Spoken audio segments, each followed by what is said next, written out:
Anyway, I want to welcome all of you. You're in for a great treat tonight. I can tell you that now with a certain sense of confidence and surety that I didn't have before. Because I heard her this morning, as well as many of us. And it was really a treat to be introduced to the world of Jewish scholarship. All I want to do is to thank the various organizations that have joined in sponsoring her visit to Portland and her lecture. And they are the Ecumenical Ministries of Oregon and the Oregon Jewish Museum, the Institute for Judaic Studies, and Congregation of Shalom. She's one of the great Bible scholars in the world, and as I said this morning, I felt personally very privileged to be the rabbi here when we invited what I regard as two of the most outstanding Bible scholars in the world.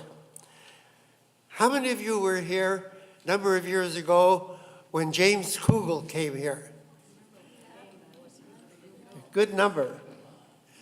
Well, I'm not introducing her, but I'm going to ask Jan Elfers, the Executive Director of the Ecumenical Ministries of Oregon, to present our speaker. Thank you.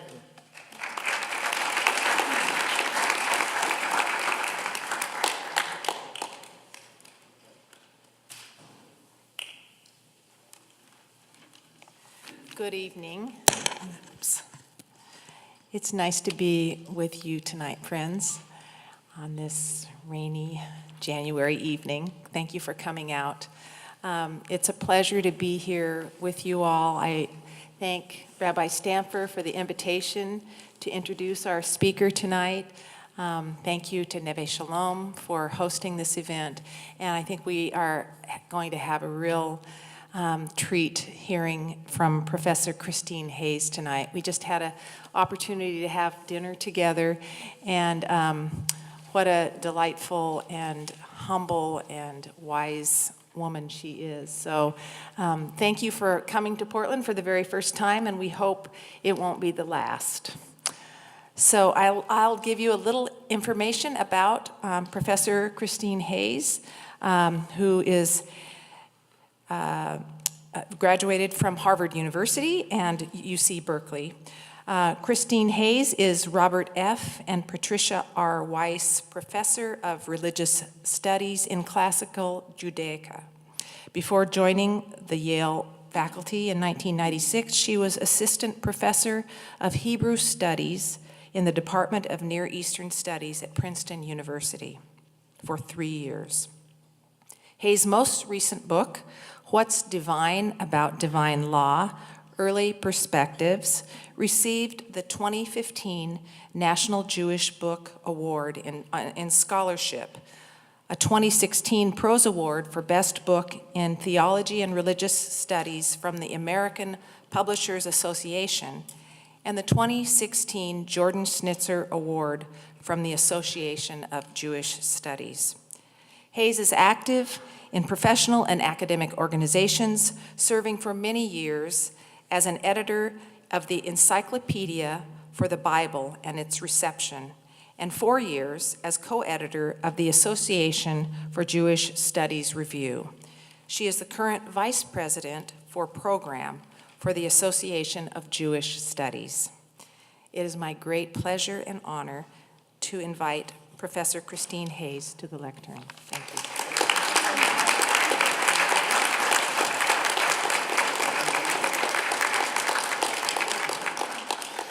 Thank you so much. I think never has one speaker been sponsored by so many wonderful organizations, and it's a tremendous community, and I've been really delighted to meet so many people with the meals today, and to hear about the incredible work and community that is happening here in Portland.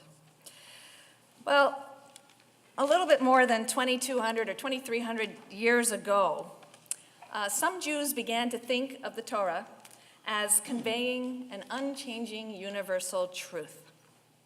And other ancient Jews, of course, had to disagree and pushed back against this new way of thinking.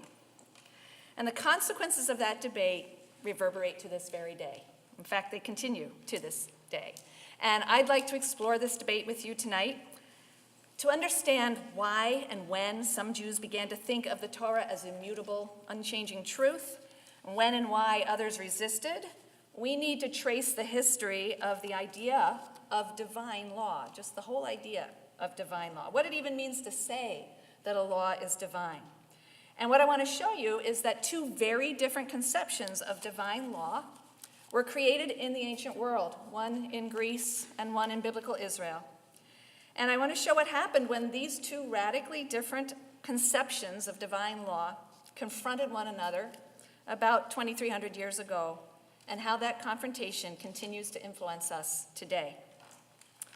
Well, divine law can be described very briefly as the idea that the norms that guide human behavior should somehow be connected with the divine, or somehow rooted in the divine realm. And that's an idea that's common to Judaism, Christianity, and Islam. But there's really nothing inevitable about this idea. I don't know very much about Chinese culture, but I've been told that it's not an idea that you really find in Chinese culture, where law comes from the wisdom of elders and so on. And it's not something we really find in the ancient Near East. The gods would give kings and rulers wisdom and principles of justice, but they wrote the laws. Hammurabi's code is Hammurabi's code, right? And he's very clear about that. So the idea, or this really robust notion of divine law, in which divinity applies in some manner to the law itself, it first appears in Greece and in the Hebrew Bible. And that's really where our story begins, and this is exactly why it begins. Because to the extent that the ancient Greeks and the biblical writers conceive of the divine very differently, they're going to conceive of divine law very differently. Their ideas are going to diverge dramatically.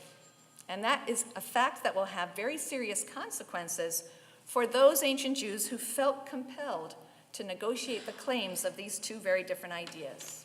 All right? So, what does it mean to say that law is divine? When we say that, what claims are we making about the law? What traits do we suppose a law possesses when we say that it's divine? What's so divine about divine law? So I'm going to spend a few minutes first thinking about the Greek tradition that came out of the Greek philosophers before I turn to the biblical tradition, and then talk about what happened when the two collided. So first, in Greek thought, in a great deal of Greek philosophical thought, divine law is divine because it expresses the permanent structures, or the deep structures of a permanent natural order. The Stoics were a group of philosophers who first used the term divine law, in Greek it's theos nomos, to refer to the natural law, which they understood to be a rational order, or logos, they said, that's embedded in and governs the natural world and human nature. And they were revolutionary at the time. Up until then, the Greeks thought that nature was chaotic, was brutish and chaotic, and civilization rescued us from it. They said, no, nature has a deep order. And for them, God was nature was divine, and therefore the rational order, or the eternal reason that's embedded in the patterns that govern nature and in patterns that we can perceive in human behavior, these are the reason and rational order of God himself. Nature is God and God is nature for the Stoics. So for them, the divine law is an unwritten rational order, set of patterns, a logos in nature. Cicero gives us the classic Stoic theory of natural or divine law, and that's the first text on your handout. And this is how he describes what the Stoics thought of natural or divine law. He says, true law, when we use the word law, we're talking about true law, it is reason, right reason, orthos logos. It's in agreement with nature, it's diffused over everyone, consistent and everlasting. It's wrong to alter this law. You can't change the law of gravity, for example. It's not permissible to repeal any of it. It's impossible to abolish it. That's not how this law works. Law is the rational order of the universe.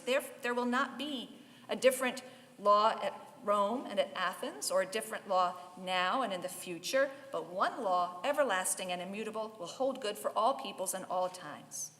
So for the Stoics, the divine law is rational. You're going to make a little mental checklist because we're going to be going through these later with the Bible. It's rational, it's true, it's universal, has to apply to everyone, and it's eternal and unchanging.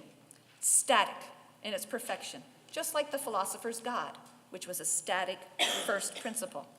And very important for them, natural or divine law was unwritten. It's not a set of rules or legislation conveyed in words or statements. It's the rational order of the cosmos itself. And following the divine natural law embedded in nature can lead humans to true virtue and happiness. Now, the Greeks also thought in a binary. They thought that just as there is divine law, then there's something called human law. They separated those two things. We'll see the Bible doesn't, but they separated those two things. So on the one hand, there's the natural or the divine law, and then separate and distinct from the natural law is human positive law, the laws that humans posit, right? That's why it's positive law. The laws that human societies create, the actual concrete rules and prohibitions that tell you to stop at a red light or that you'll be fined for jaywalking. These are posited by human societies. They're written down, they're delivered in words and sentences, and they're enforced by coercive authority.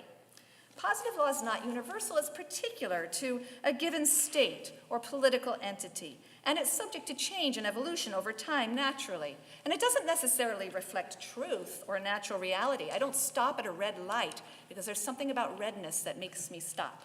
I don't stop at a lot of red lights anyway, but we stop at red lights because it's a convention. We've agreed to do it, but that's arbitrary. There's nothing rational about that. It's not something inherent in redness. But we need the positive laws that humans create for their states because we lack the rational perfection to read the rational order of the cosmos and follow the divine natural law that's embedded in nature.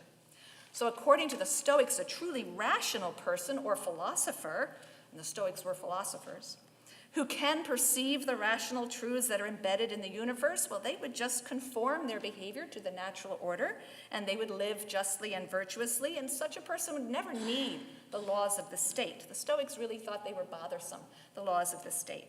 But the truth is, they said, most of us lack the rational perfection that we need to perceive the ideal form of justice or to perceive the rational order of nature that could lead us to virtue. So instead, we institute these written laws that coerce us to a basic kind of obedience, not true virtue, but just obedience. The positive laws of our cities and states are really a second best option, Plato said. Plato said that even the very best laws are not very good. They're a sign of shame, our failure to educate ourselves to perceive virtue and pursue it through rational perfection.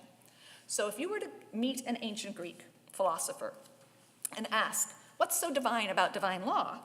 They would have answered that divine law is divine by virtue of certain qualities that it possesses. First and foremost, that it's rational, right? The rational is what's divine for them.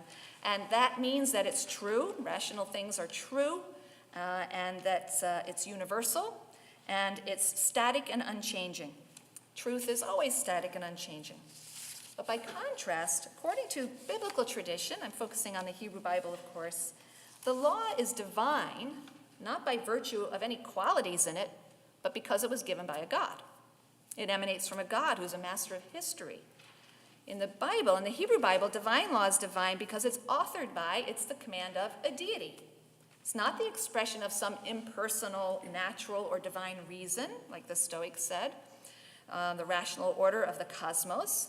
It's a body of actual legislation. At Sinai, God gave words and laws and concrete commandments, right? Not just the 10 Commandments, but a whole bunch of others about everything from divorce to laws of guardianship and theft and so on. So it's actual commandments, according to the biblical story, that express the deity's will. So its authority is grounded not in its character or quality, but in its commanding source. In your second text, you see it pretty clearly. Moses went and repeated to the people all the commands of the Lord and all the rules, And all the people answered with one voice, saying, all the things that the Lord has commanded, we will do. And Moses wrote down all the commands of the Lord. First time in history, we have a God giving actual black and white law, black letter law. And it doesn't happen in the ancient Near East, doesn't happen anywhere. It's black letter law from this God. So this divine law is written. It's not a rational order. It's concrete legislation formulated in words, and it's designed for a particular community. Indeed, it's to separate them from other communities. And it contains some sort of arbitrary or not particularly rational laws, things that aren't observed universally, precisely to mark this people as different. And because the divine law is a positive enactment of the will, the sovereign will of the deity, it's changeable because something that comes from an act of will can be changed by a subsequent act of will. And so in the biblical story, there are new rules and ordinances that are issued as long as there's continued access to God's will. There are 4 times where Moses is presented with a case. Somebody's gathering wood on the Sabbath. He doesn't know what to do. People who are impure for Passover, he doesn't know what to do. There are multiple times where there's a question about what to do. God says, you know what, I better go back and ask the lawgiver, and he does. So new rules are needed sometimes, and they're given. In Deuteronomy 13, we read that Moses says, or God says to the Israelites, you're about to enter the land, and when you come into the land, things are going to be a little bit different. Used to be okay to offer sacrifices anywhere. Once you're in the land, you need to do it in just one place. Deuteronomy 17 also says, the day may come when you want a king. If you do, these are the rules the king should follow. New situation, new rules. Numbers 27, the daughters of Zelophehad come to Moses and they say, you know, it's really unfair that if a man dies and has no sons, the property goes to his brothers. What about his daughters? It should come to us. And Moses says, let me see what God says. And God says, you know, they're right. I think that's a good idea. You should write that down. We'll do it that way from now on. So new situation, new rules. The biblical story has no problem with that, right? So in the dominant biblical conception of divine law, it's not the only one, but it's a dominant one. The divine law expresses God's will for a particular community, not universal humankind, in the form of a written law that makes that people fit for life in a particular place. And rather than expressing some fixed rational order of universal, timeless, static nature, it is subject to change through historical time as the circumstances arise. So ancient adherents to biblical tradition, if you were to ask them, what's so divine about divine law? They would have pointed to its origin in a divine will, a will that's expressed in history rather than a fixed structure in nature. The attribution of divinity to the Torah by the ancient Israelites didn't necessarily or essentially confer upon it any special qualities, such as rationality. Some of it's arbitrary. You'll do this just in order to be different from other people. Kind of the more weird it is, the more different you'll be. Don't eat these foods, observe these purity practices unlike others, and be a people for me. We talked about that today, right? Be holy to me, for I, the Lord your God, am holy. So it has some of these non-rational commandments in it. It doesn't necessarily conform to truth. It's for particular people. It's not universal, and it's certainly not immutable. Moses himself goes back and changes some things as needed. Some of the laws of the Torah are rational, absolutely, but some are not. Most are particular to Israel and not universal, and they can be adjusted. So very different conceptions of divine law. The Greek philosophical idea that I started with of divine law as this natural order embedded in nature that's rational, true, immutable, and so on. And the biblical conception of law is a set of written laws and commandments given by a divine being that's flexible, particular. And these two views of divine law collided head on after, again, that young man I mentioned this morning, Alexander, who at the age of 23 decided to conquer the eastern end of the Mediterranean. And Hellenistic ideas, Greek ideas, flowed in to the ancient Near East. And this created a cognitive dissonance for Jews living under Hellenistic rule in the 300 years before zero. And why did they feel a cognitive dissonance? Because on the face of it, the divine law of biblical tradition possesses many of the features that the Greek philosophers thought belonged to human law. Greek thought attributes to divine law characteristics. I've got a little chart on your handout, right? So you see the little chart there? That's the Greek idea. Remember, they're the ones who divide. There's divine natural law, and then there's human positive laws. And for them, divine natural law conforms to truth. It's grounded in reason. It's universal, unchanging, immutable, eternal, and it's unwritten. Human positive laws are not not necessarily true. I stop at a red light because we agree to do it. It's grounded in the will of the sovereign authority, whether that's God or the king or whatever. It's particular to a people and a state and a nation. It can change as situations change, so it can be temporary, and it's written down. The divine law of the Torah didn't really have the features you see over there in column A, and it had a lot of the features you see in column B. And that mismatch between the Greek philosophical idea, this is what a divine law should look like, and the Bible's conception of divine law was obvious and troubling to ancient Jews. And they responded to this cognitive dissonance in three main ways. The first we're going to consider is the response of Jews who fully embraced Hellenistic philosophy, Hellenistic values, and that Hellenistic description of divine natural law and human positive law. These Jews did not want to think of their precious and sacred Torah, and they didn't want others to view their national heritage as anything less than the divine law according to the widely accepted definition of the culture that they so admired, Greek culture. And so they worked like crazy to shoehorn the Mosaic law, the Torah given to Moses at Sinai, into column A, right, into the Greek definition of natural law, attributing to it the characteristics of Greco-Roman natural law. And the clearest example of that was the philosopher Philo, who I also mentioned briefly earlier today. Philo, who died about the year 50, he was a Jew who lived in Alexandria, a Hellenized city in which there was a great amount of Hellenistic culture and philosophy, and he studied philosophy, and he studied, later in his life when he went to Rome, he studied Stoic philosophy in particular. He believed that since the Torah of the Hebrew Bible was divine, he absolutely believed that, well then it had to possess the qualities of divine natural law that the philosophers, the Greek philosophers, are telling us that divine things should have. So first of all, he states outright that the law of Moses, the Torah given at Sinai, is in harmony with the principles of eternal nature. This is text 3, the first passage there. Thus, whoever will carefully examine the nature of the particular enactments by Moses will find that they seek to attain to the harmony of the universe and are in agreement with the principles of eternal nature. And he identified the Torah with reason, with logos, the natural law that governs the cosmos. And once he had identified the law of Moses with the divine natural law, he goes on to claim that it possesses the properties and qualities of Greek natural law. It's universal, it's rational, it's identical with truth, it's unchanging, and, believe it or not, it's unwritten. That one's really amazing, the way he pulls that off. So how does he establish these claims? Well, first, to claim that the Mosaic Law is the universal law of the cosmopolis, of the world city. He ignores the immediate story in which the Torah is given, and God says at Sinai, if you observe my laws, then you will be different from all other nations. You will be a kingdom of priests and a nation holy to me. He ignores that, and he says, what's important is that the story of the giving of the Torah begins with the story of the creation of the world. And that narrative of the creation proves that the Torah really is intended for the entire world. Second, he goes on to mock and scold all of those who think that the Bible is literature or myth or history or drama or poetry, which was the view that prevailed in the 4th century, 5th century, 4th, 3rd, 2nd century, until the Hellenistic period. He says, no, no, no, it contains truth. That's the next passage.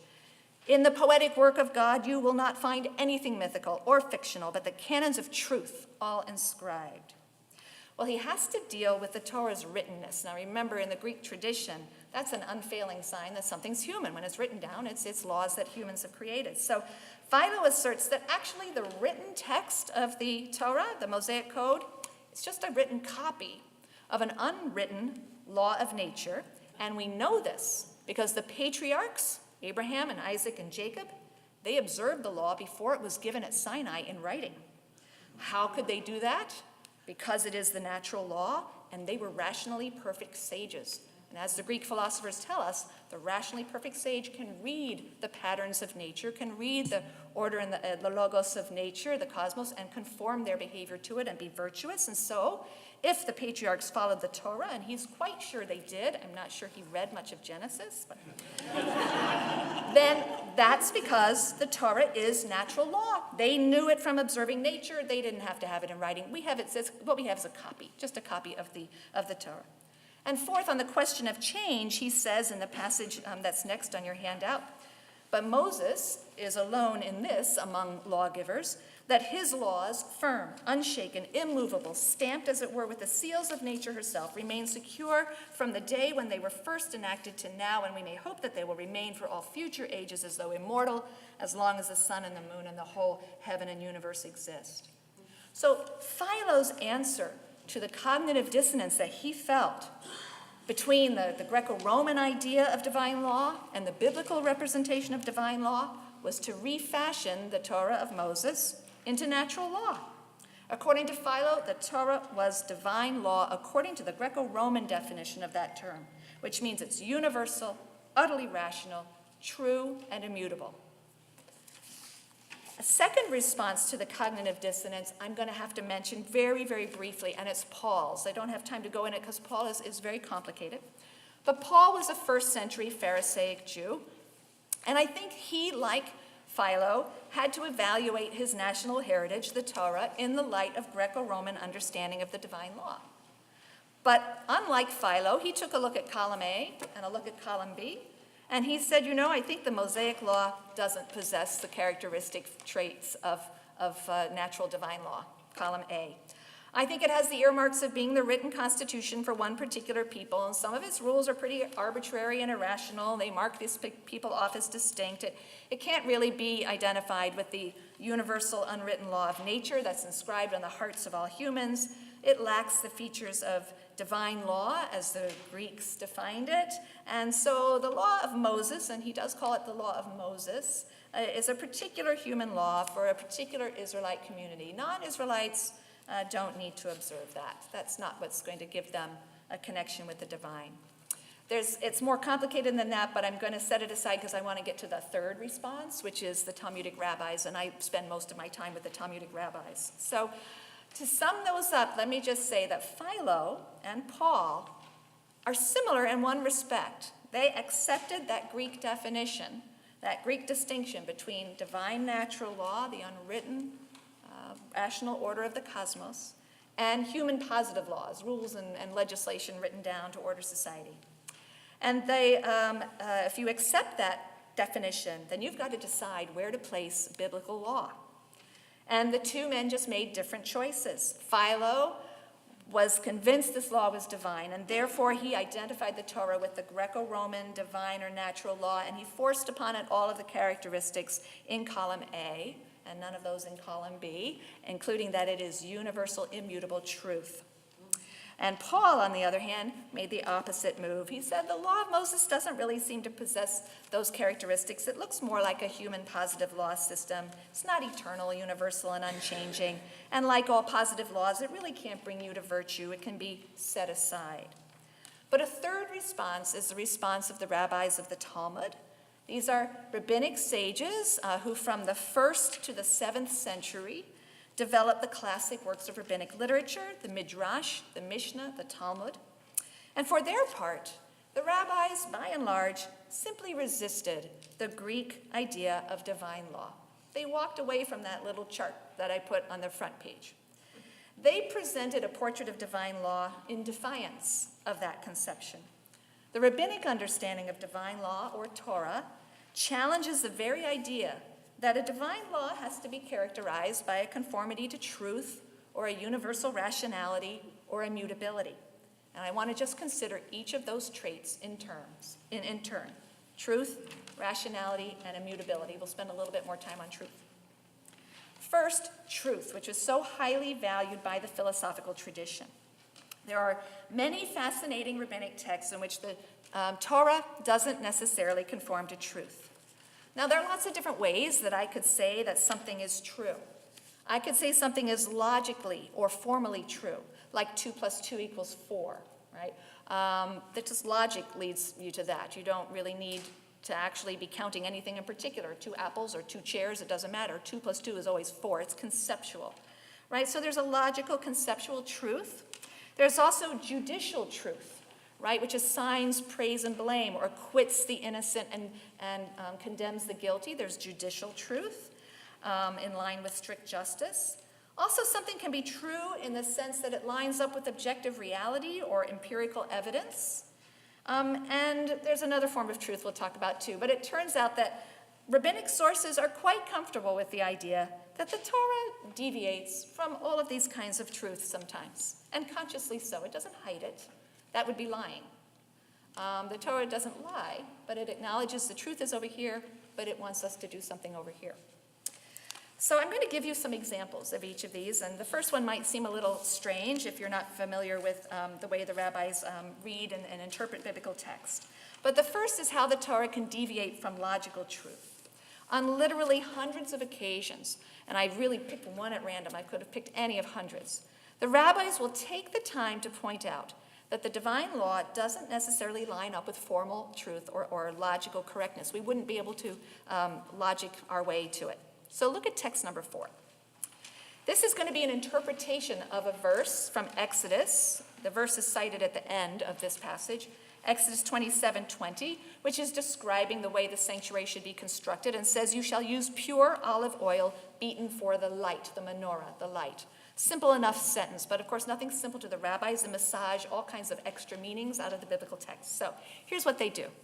They say meal offerings or cereal offerings, right, offered at the sanctuary, meal offerings might logically be thought to require the purest olive oil. For if the menorah, which is not intended for consumption, requires the purest olive oil, then the meal offerings, which are intended for consumption, well, wouldn't it be logical that they should require the purest olive oil? Did you follow that bit of syllogism, that logical reasoning? If I don't eat the oil in the menorah, and yet I have to use the purest oil, then surely when there's something I have to eat, I would need to have the most pure oil. And yet they say, Scripture says otherwise. It says pure olive oil beaten for the light, meaning not for the meal offering. Now, I'm not sure that Exodus 27 is telling us not to use pure oil in the cereal offering and the meal offering.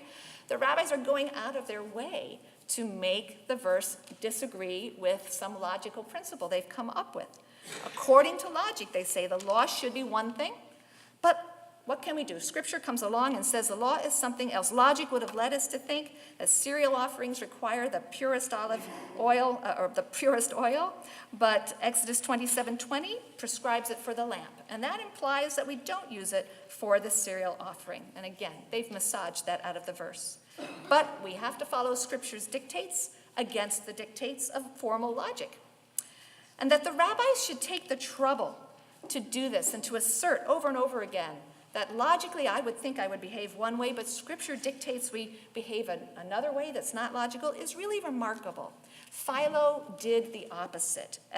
He rushed at every opportunity to show the inherent logic in everything in Torah, how logical it was, and even the dietary laws are strictly logical and rational and so on if you understand them appropriately and allegorically and so on. This distinction between the formally correct or logical law and what the Torah dictates one should do, that continues in contexts of judgment as well, what I call judicial truth, where again, the divine law can deviate from judicial truth. When it comes to adjudicating the law, in fact, an overzealous and an uncompromising adherence to truth, the single correct answer that would emerge from abstract study of justice, is depicted in several texts as just dangerous. In fact, the Talmud says that Jerusalem was destroyed only because people gave judgments according to the strict or formal law, din haTorah, just what the law would suggest. And they should have stopped short of that. They should have sometimes waived their rights or been more merciful. They should have acted lifnim mishurat hadin, some of you might know that phrase, just short of the law. They should have considered the broader consequences of their rulings. Torah judgments that are theoretically correct or true can be destructive in practice. So the pious judge will apply the laws of the Torah with a consideration for a range of values, not only truth, which is certainly a value, but once you sort out what the true law might dictate, you then have to take into account other values, such as compassion, modesty, peace, humility, and charity. And sometimes these values should lead you to override or circumvent the true or strict ruling. God, too, judges best when he doesn't focus solely on the truth. There's a tradition in the Talmud in Tractate Avodah Zarah that describes how God spends his day. The first 3 hours of the day, he's studying Torah. And you don't want your prayers to come before God in the first 3 hours of the day when he's studying Torah, because then he's focused on the abstract truth of the law. You want to wait until the second 3 hours of the day when he gets up from his seat of judgment and sits in the seat of mercy. And then he's occupied with judging, and judging is about balancing truth with other things and with other qualities. So one always hopes that one's prayers will be heard in the second part of the day, when God isn't occupied with truth, but is sitting in the seat of mercy. That's when you want him to hear your case. And there are many rabbinic stories in which they describe the heavenly court with different figures appearing, biblical figures appearing for judgment before God. And God is depicted in many of these stories as urging the advocates to find ways to defeat his justice and to ensure that he'll be merciful to the person in front of him. He doesn't want to rule with strict, true justice. Not only does Torah sometimes deviate from logical truth or from judicial truth, but the rabbis tell us that the Torah doesn't always align with physical reality or natural facts as we observe them empirically. And Greek thought, of course, that would make no sense. The divine law was the rational order of nature. Divine law conforms with nature and physical reality. But there's a great text from the 2nd century in the rabbinic literature that contains what's perhaps the most well-known example of the idea that the laws of the Torah can defy natural reality. In this passage, a rabbi, Rabban Gamliel, knowingly accepts false testimony about the phases of the moon when he's trying to set the calendar. So people had to come to the court and testify, I saw the moon in this position, and they would then determine when the first day of the lunar month was, and that was important because it set the festivals, and then you knew when Yom Kippur was, Rosh Hashanah was, and so on. So in one particular time, he accepts what's clearly false testimony. It's astronomically could not have happened. Someone sees the new moon, and then the next night they say they see the old moon. It just couldn't have happened. But he accepts this testimony, and he declares the calendar, which establishes the dates of Rosh Hashanah and Yom Kippur. And his colleagues object. They say, how can you say that this is the first of the lunar month? We can still see the old moon in the sky. You're going to lead people to observe Yom Kippur on the wrong day, and then they'll end up eating when they should be fasting on the real Yom Kippur. And this is a sin that's punishable by death at the hands of heaven. Just read Leviticus 16. But Rabban Gamliel prevails. The rabbinic court has the right to set the calendar in defiance of astronomical reality. The other considerations are taken into account. The Torah doesn't have to conform to the truths of nature. Rabbi Akiva is said to have found justification for this in Scripture itself, and that's text 5. There are 3 places in the book of Leviticus where the text says that you shall establish or fix the holidays or fix the calendar and so on. And so Rabbi Akiva says to Rabbi Joshua, who's one of the figures who's worried very much about having a calendar that doesn't seem to line up with empirical truth, and he says, look, the text says you. 3 times, 3 different verses that say you establish the calendar, you Israelites. 3 times, you, to indicate that you may fix the festivals even if you err inadvertently. You, even if you err deliberately. You, even if you're misled. And Rabbi Joshua replied to him saying, Akiva, you've comforted me. You've comforted me. It's okay with God for us to not get it quite right.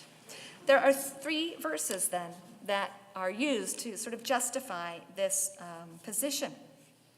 Similarly, the rabbinic interpretation of Torah tolerates rulings that are counterfactual, and it tolerates legal fictions if these help to achieve humane and compassionate goals, such as the very famous case of a woman who remarries after witnesses report that her husband has died, and it turns out the report is incorrect. When her husband returns, one rabbinic authority allows the court to employ a legal fiction and just declare the man is not himself, so the woman's new marriage is not disrupted. You laugh, but this happened in Ohio. About 10 years ago, a woman collected her husband's Social Security for 30 years. He had disappeared, he was declared dead, and he came back. And the court in Ohio decided to rule that he was not him, and he could not reclaim his identity because she couldn't pay back 30 years of Social Security. So there you go, it's not so crazy. But fictive legal presumptions are also tolerated in the rabbi's elaboration of the divine law. So for example, all women are presumed to be in a state of ritual purity from their menstruation when their husbands return from a journey. Now, clearly that will not always be factually true, but the facts are not the sole determinants of the law when a larger good, such as promotion of marital intimacy or procreation, can be achieved. There's yet one more measure of truth that we should consider, and that's authorial truth.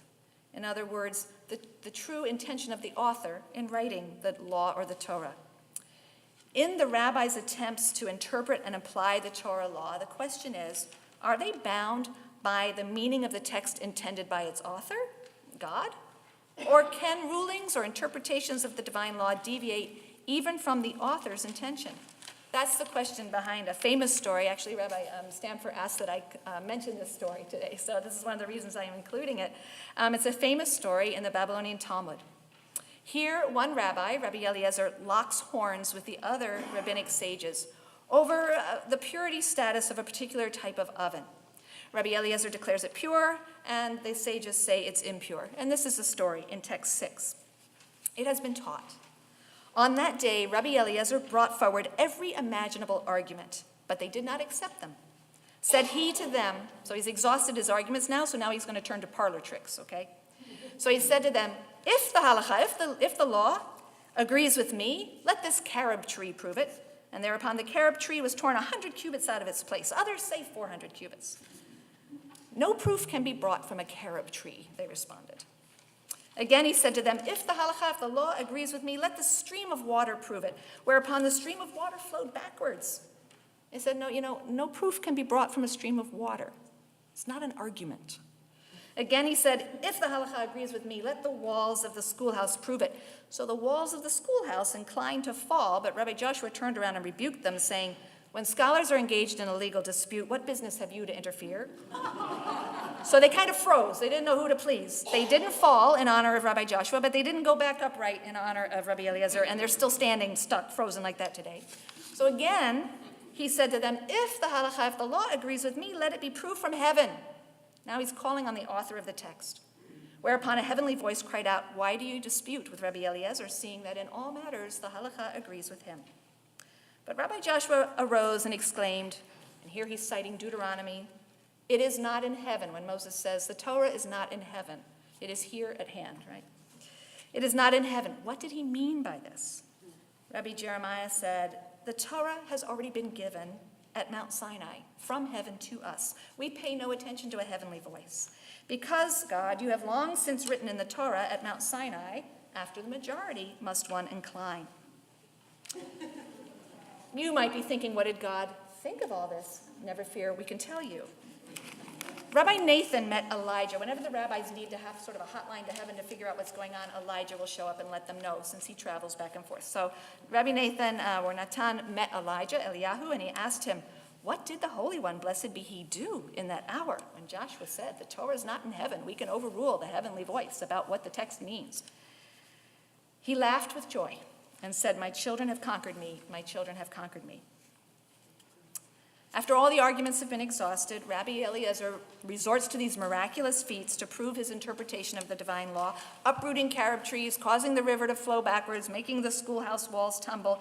These miraculous deeds aren't arguments for the rightness and the goodness of a view. And his colleagues assert that unless he can produce a convincing argument for his view, the law will be decided in accordance with the majority view. Rabbi Eliezer finally appeals to a higher authority, and this heavenly voice indicates that the divine author himself really does agree with the interpretation of Rabbi Eliezer of the divine law. But even this is not proof of the ruling's goodness or appropriateness. For the rabbis, no miracle, not even a heavenly affirmation of the author's intended meaning can determine the divine law, because even though the Torah may be from heaven, it is divine, it is no longer in heaven. And so control over the interpretation and the administration of the Torah has been ceded by God to admittedly fallible human beings who must follow the best practices of argumentation, moral reasoning, and majority rule. And God is said to celebrate this bold assertion of rabbinic authority, even if it is at the expense of his own authority, and even if it leads sometimes to error. What God may have intended in the law is not the only factor in determining what the law should be or how it should be interpreted. He's handed his Torah over to humans, and now not even miracles or the divine voice can overturn an interpretation agreed upon by the majority. Right or wrong, those who study and interpret Torah in good faith are free of control by the text author. So we've seen that, according to the rabbinic understanding of divine law, it doesn't necessarily conform to some objective standard of unchanging truth, logical truth, judicial truth, empirical, natural truth, or even the intended meaning of the author. When a modification of the strictly true or correct ruling helps to achieve perhaps a social or a moral good in a specific situation.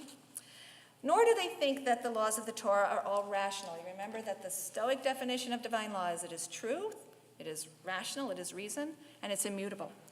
I will just touch very briefly on those last two qualities. They don't believe that the Torah's laws are all entirely rational or accessible to universal reason. Some are. Murder, that's a pretty rational one. But not all of the laws that are rational. And the rational ones are not the ones that make it divine, because as the rabbis say, every society has those. The ones that mark it as divine are the ones that aren't so rational. So the purity laws, the dietary laws, other ritual laws that were commanded, express God's will for Israel, they're the ones that mark it as divine. And while it's good to obey all of the commandments, there's a special virtue that arises from observing the commandments that have no clear rationale, that seem a little bit illogical or arbitrary or counter to our natural desires, counter to our nature. Again, the Stoics would be rolling over in their grave. Virtue comes from following your nature, right? So look at text 7. I think this is another funny and interesting text. Rabbi Elazar ben Azariah says, how do we know that a person should not say, it's all right, I don't want to wear mixed fibers? You know, there's a prohibition in the Bible against wearing a mixture, shatnas, right, a mixture of fibers. So how do we know that you shouldn't say, oh, that's okay, I don't really want to wear mixed fibers anyway, or that's all right, I don't really want to eat pork, or I don't really want to commit an incestuous sexual act? Rather, you should say, I do want to do those things, but what can I do? For my Father in heaven has imposed his decree upon me. Non-rational divine decrees, like the prohibition of pork, that natural reason wouldn't necessarily dictate you. Not many people would come up with that one on their own, right? Or not wearing those two mixed fibers. You wouldn't sort of reason your way towards that. Things that go against human nature, these are opportunities to show obedience and loyalty to God and earn reward. There are many passages in which the rabbis point to the non-rational nature of a law and say, what can we do? It's the decree of a king, and we obey it because it's the decree of a king, an opportunity to show obedience, to show who we are. Finally, according to the rabbis, the divine law is not immutable, unchanging. On the contrary, the Torah is susceptible to moral critique and modification, and rather than being a sign of its deficiency, that flexibility to them is the very mark of its divinity. On many occasions, the rabbis will state what the divine law is and then set it aside in favor of a better ruling, better in the sense of morally better. We see this in a tractate of the Talmud called Gittin. There are a couple of chapters there where they list a whole series of rulings of what the divine law would be, and then they adjust it. They say, well, we're not going to do that for the sake of the social order or for the public welfare or because this is creating a hardship for someone. So, for example, although by strict Torah law, a husband is empowered to annul a divorce document without informing his wife, the rabbis ruled that, you know what, we're just not going to let him do that, though, for the sake of the social order. That can create problems and difficulties for the wife. Although a slave can technically, by Torah law, be freed by one of his two masters and technically be half free, the rabbis compel his other master to free him too for the sake of the social order. Otherwise, the poor man cannot even marry, right? A slave can't marry a free person, so he's stuck. So in short, for the rabbis, the divine law doesn't always dictate the best and most desirable answer, and humans are an essential partner in critiquing the law and making it better, usually based on an intuitive sense that the law is just wrong or from their own experience. They're like local informants. God, you don't know what it's like down here. This is not going to work. You need to tweak and change the law. In fact, the rabbis maintain that humans have enormous power to critique and modify a divine decree. Some texts are quite explicit in their aggressive criticism of the divine Torah as morally inferior. And there are fascinating sources that describe God as being corrected by the moral insights and arguments of humans. There's a book that was just published by a young scholar. It's called Pious Irreverence, and he collects about 140 of these texts from rabbinic literature in which different characters expose some of the problems or imperfections of God and his law.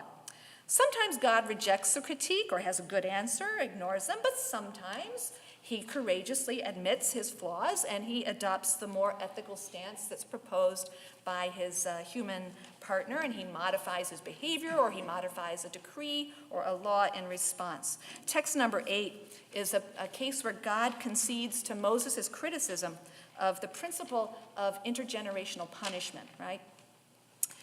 When the Holy One, blessed be he, said to him, to Moses, that I am the God who visits the guilt of the parents upon the children, right? In Exodus 34, that's how God introduces himself. Moses said, yeah, you know, master of the world, let's think about this. How many evil people give birth to righteous people? Should they take punishment from the sins of their parents? Terach worshipped idols. Abraham, his son, was righteous. Hezekiah was righteous. His father, Ahaz, was a wicked man. And Josiah was righteous. His father, Ammon, was a wicked man. Is it appropriate that righteous people shall receive lashes for the sins of their parents? And God said to him, you know, you've taught me something. By your life, I'll nullify my decree, and I'll establish your word. That's why later in Ezekiel, we read that God says, no, from now on, everyone dies for their own sin. Moses expresses moral outrage over this principle of transgenerational punishment. God learns from him. He annuls his decree. He establishes a new rule of individual punishment. In another instance, Moses teaches God that it's best to sue for peace before engaging in war. And so God is said to change his policy. That accounts for an interesting change in the Bible, in the book of Deuteronomy. They're saying, oh, God changed his mind because Moses argued with him. And before you declare war, you should first try to sue for peace. In another passage in the Talmud, when Moses objects to the severity of punishing a certain sins with stoning, with death, God revokes that punishment and he institutes corporal punishment instead. So in these cases, the rabbis imagine modifications of divine behavior or divine law as a result of human input and revision and insight. This idea of a morally evolving being whose law should be subjected to moral critique and modified if necessary stands at a great distance from Greek conceptions of divinity and the perfect, static, unchanging divine law of nature. To modify divine law on the basis of practical reasoning or considerations of mercy or equity, it just would have made no sense to the Greeks. That would be like saying, you know, I want to change the law of gravity because I'd really like to drop something without breaking it. It doesn't make sense, right? The divine law for them was this uniform, inflexible, unchanging order of the universe. It wouldn't make sense to talk about overruling it or modifying it to achieve some social good or moral good. In fact, for the Greeks, the opposite's true. They felt that human positive laws should be adjusted to conform to the dictates of the natural law. But rabbinic sources flip this. They depict divine law as undergoing adjustment in order to conform to human experience and moral intuitions. Moreover, for the rabbis, the ability of the divine law to change and evolve is not a mark of deficiency. A rigid, unresponsive law, that would be deficient. The law's divinity is not diminished in the eyes of the rabbis by the fact that it's particular and flexible and dynamic and responsive, rather than universal, static, and uniform. Its divinity and its greatness are constituted by those features, and humans are the essential active partners that God needs in the divine law's ongoing evolution and revelation. So to sum up, I've argued that the rabbis of the Talmudic period did not shy away. They didn't shy away from much at all, but they didn't shy away from attributing to the divine Torah features considered by others in antiquity to be unfailing indicators of a human positive law. The divine law of the God of Israel is not necessarily allied with truth. It's not entirely rational and universal. It's not invariable and immutable. In that respect, the rabbis resembled Paul a little bit more than Philo. But unlike Paul, the rabbis continued to insist on the divine status and the enduring relevance of the Torah. And in that respect, they resembled Philo a little bit more than Paul. But in a third respect, they resembled neither Philo nor Paul in confirming the biblical nature of a divine law whose very divinity is enhanced rather than impugned by its divorce from truth, its particular and sometimes arbitrary character, and its susceptibility to moral critique and modification in response to the shifting circumstances of human experience. In that, they were entirely unique, and they were also entirely scandalous. To those who accept the Greco-Roman or the Greek and the Roman conception of divine law, and that was most of the people around them, The idea that divine law is not self-identical with truth, that it's not universal and unchanging, is shocking, indeed laughable. And I believe the rabbis knew that. Theirs was a very self-aware choice, because upon dozens of texts, the rabbis explicitly represent their conception of divine law as inspiring mockery and ridicule on the part of various outsiders, Greek philosophers or sectarians who laugh at them for their views of divine law. Depicting themselves as mocked by those who claim that a divine law must be true, rational, and unchanging, the rabbis show us that they were aware of that other view and they were consciously rejecting it. In the medieval and in the modern periods, the rabbinic conception of divine law would be overshadowed in the West. And this Greek definition that we started the night with, of a divine natural law, a law embedded in nature, and then human positive laws, that's kind of the bread and butter of our society. These became controlling paradigms in the conception of law in general in the West. And this idea was embraced by Christianity, to some extent by Islam, to some extent by some Jewish thinkers, philosophers, among them, like Maimonides.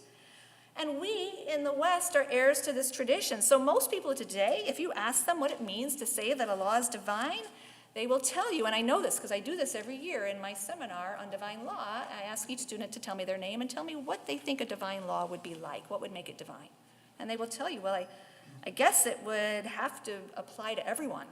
It would be universal, and it would have to make sense, it would be rational, and it would be true, and it would never change.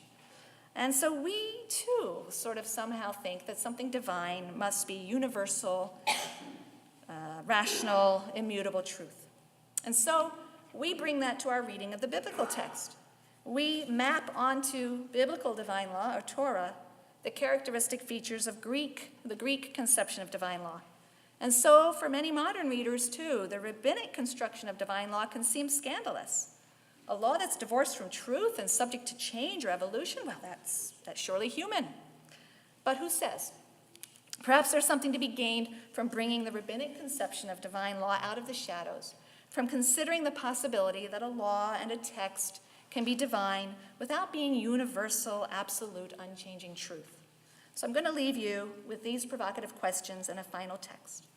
What if the rabbis were right? What if the Torah was given not to prescribe an eternal fixed truth of some kind? What if the Torah was given so as to challenge us to think, to consider what justice and equity actually are, and not to settle for the claim that they're found in or confined to prescriptive and flexible rules? What if the Torah was given so as to encourage us to reason, to continually evaluate its claims, to disagree with it and improve it?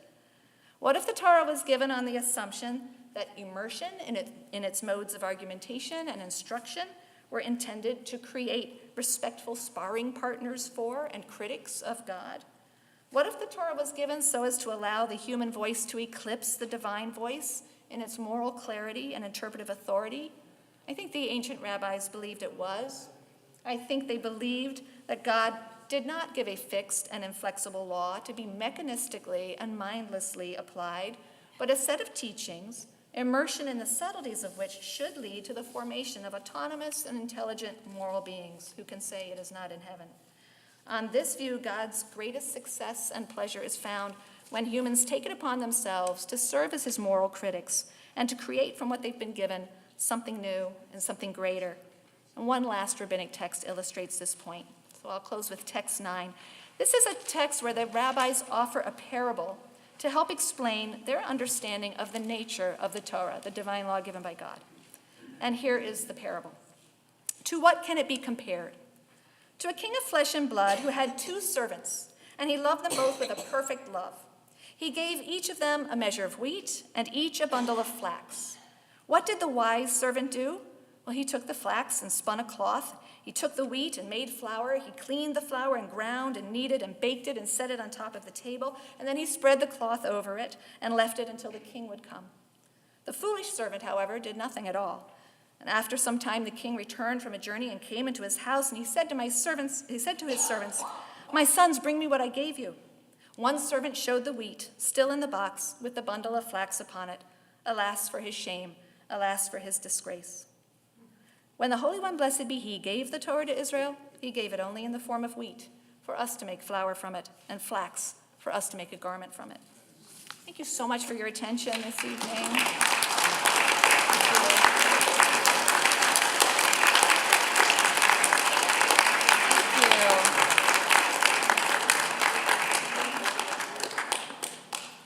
Thank you very much. Oh.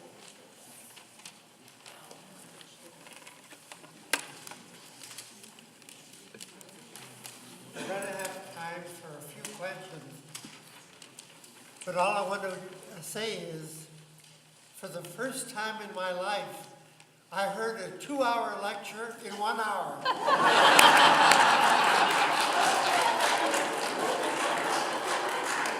He's right.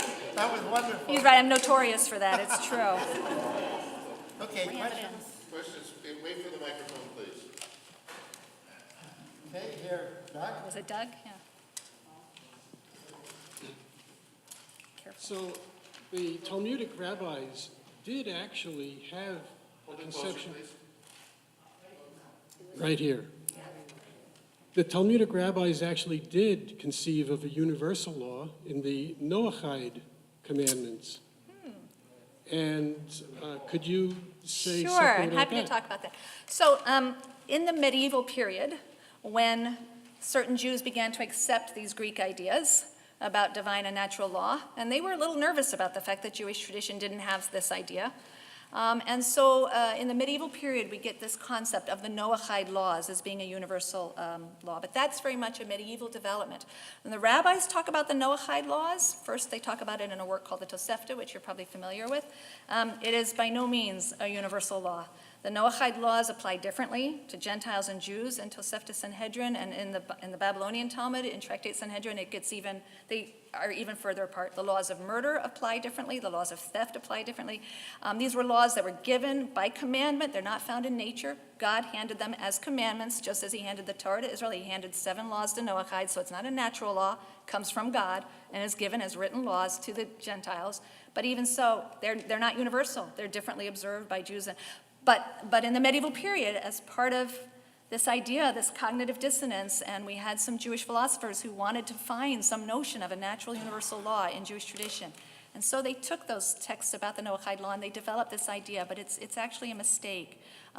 You read in the literature today all the time, the scholarly literature about this, but then you can read things I've written and a few other people that show that that's not true. But it's a good question. It is something that trips up everybody. They take the medieval Jewish position on that, but it's not the rabbi's view. Yeah. Other? Yes.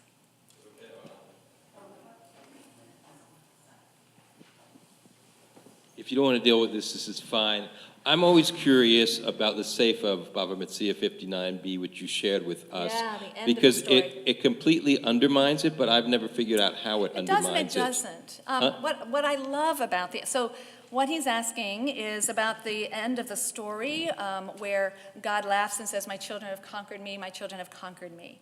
What happens after that is is the lack of humility that is shown then by the majority who have won.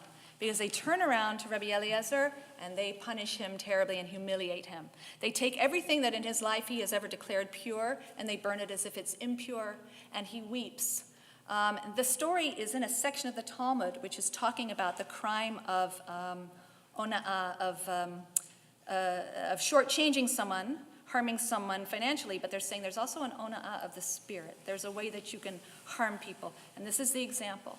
So when they won, they then lorded it over Rabbi Eliezer. They didn't have the decency and the humility to say we won. And they humiliated him until he finally, it's a tragic and funny story. His wife is the sister of Rabban Gamliel.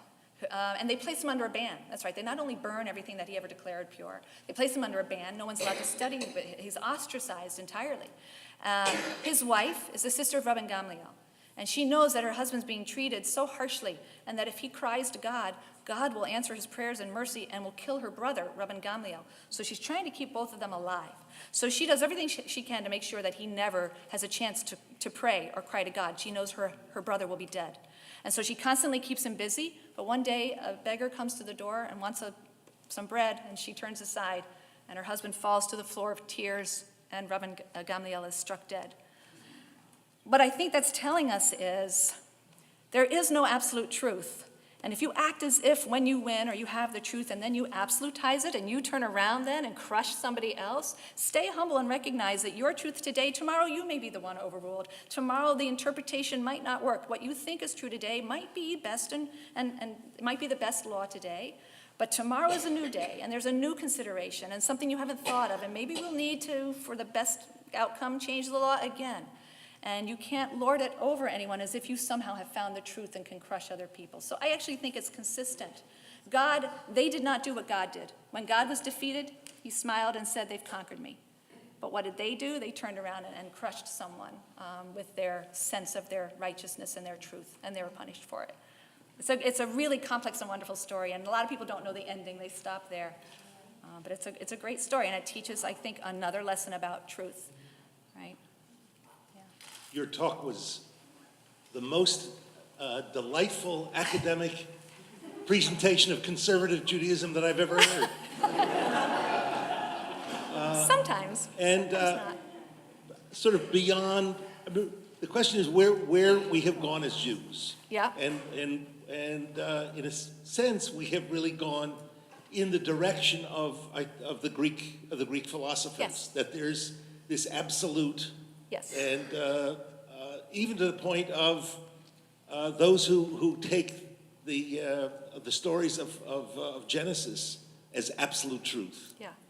But even within the law, that within our most traditional confreres, there is no flexibility, or the flexibility is so minimal Yeah. that in fact. I think what we have tried to do is, within the conservative movement, is to bring back the kind of flexibility we're talking about. When we talk about women, we talk about homosexuality, Right. we talk about so many other contemporary modern phenomena. I wonder if you could talk about I think it's important to know, though, to know the history or the lineage of those tendencies. I remember when I wrote my book about divine law and sort of coming to the end and realizing that in an odd way, the notion of the Torah as inflexible, this is an idea that begins to grow in Orthodox circles in the 19th century in particular. They start to speak about some rabbinic rulings as being written in heaven, as being ontologically true, meaning they have a real existence. They were speaking in Greek terms. And I remember sitting in my study and being struck by the odd realization that the most Orthodox communities in Judaism today were the most Hellenized. That's a claim they would never accept and would repel them, I think, right? They're always the Hellenizers, right? What's Hanukkah all about? You know, the Maccabees who fought the Hellenizers. The Hellenizers are the worst. But the most Hellenized and Hellenistic form of Judaism today is the Orthodox community.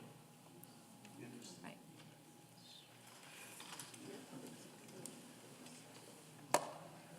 I want to express on behalf of all of us our deepest thanks for your message, your enthusiasm, your knowledge, and your smile.